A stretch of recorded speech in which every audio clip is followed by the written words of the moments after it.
വാക്കുകൾ, കരാറുകൾ അവർ ലംഘിക്കും. നബിയുടെ അടുക്കൽ വന്നിട്ട് ഒരാൾ പറഞ്ഞല്ലോ, എനിക്കൊന്ന് പ്രാർത്ഥിക്ക് നബി. സഹലബയുടെ ചെറിയ സ്വീകാര്യതക്കുറവുണ്ടെങ്കിലും അത് മുഫസ്സിറുകളൊക്കെ എടുത്തു കൊടുത്തിട്ടുണ്ട്. അതേമാതിരി എനിക്ക് വേണ്ടി കുറച്ച് സമ്പത്ത് വർദ്ധിക്കാൻ വേണ്ടി പ്രാർത്ഥിക്കണം എന്നാണ്. അപ്പോൾ പ്രാർത്ഥിച്ചു. നബി സ്വല്ലല്ലാഹു പ്രാർത്ഥിച്ചപ്പോൾ എന്ത് ചോദിച്ചാൽ അദ്ദേഹത്തിന് നിലവിലുള്ള ആടുകൾ വർദ്ധിച്ചു. ആയിട്ടുള്ള മേയ്ക്കാൻ സ്ഥലമല്ലാതെ ദൂര സ്ഥലങ്ങളിലേക്ക് മേയ്ക്കാൻ പോകേണ്ടി വന്നു.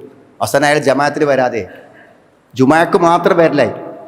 ജമാഅത്തുകളൊക്കെ നഷ്ടപ്പെടാൻ തുടങ്ങി.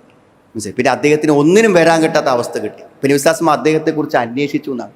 അപ്പോഴാണ് അദ്ദേഹത്തിൻ്റെ സാമ്പത്തികമായ വർധനവാണ് അദ്ദേഹത്തിന് വരാൻ പ്രയാസം ഉണ്ടാക്കിയത്. അപ്പോൾ ആൾക്കാരെന്ത് പറയുന്ന അറിയും, എനിക്ക് എന്തെങ്കിലും സമ്പത്തൊക്കെ ഉണ്ടാവുകയാണെങ്കിൽ ഞാൻ നന്നായിട്ട് കൊടുക്കും, ഞാൻ ചെലവഴിക്കും എന്ന് പറയും.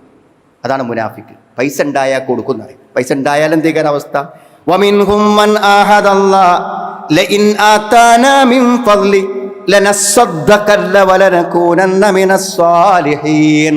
അവരിൽ ചില ആൾക്കാരുണ്ട്, അവർ പറയും ഞങ്ങൾക്കൊക്കെ പടച്ചോൻ നല്ല സമ്പത്ത് തരികയാണെങ്കിൽ ഞങ്ങൾ നല്ലതായിട്ട് സദക്ക കൊടുക്കും, ഞങ്ങൾ നല്ലവരിൽ ഉൾപ്പെടുന്നതാണ്.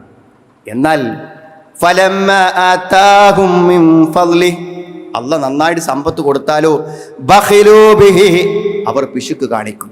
വതവല്ലൗ വഹും മുഅ്രിദൂൻ, അവർ തിരിഞ്ഞു കളയുകയും ചെയ്യുന്നതാണ്. അപ്പം ഉണ്ടെങ്കിൽ കൊടുക്കാന്ന് പറയും. അതാണ് വാഗ്ദത്തം. ആ വാഗ്ദത്തം അവരെന്ത് ചെയ്യും, ഉണ്ടായിക്കഴിഞ്ഞാൽ അവരെന്ത് ചെയ്യും, ലംഘിച്ച് കളയുന്നതാണ്.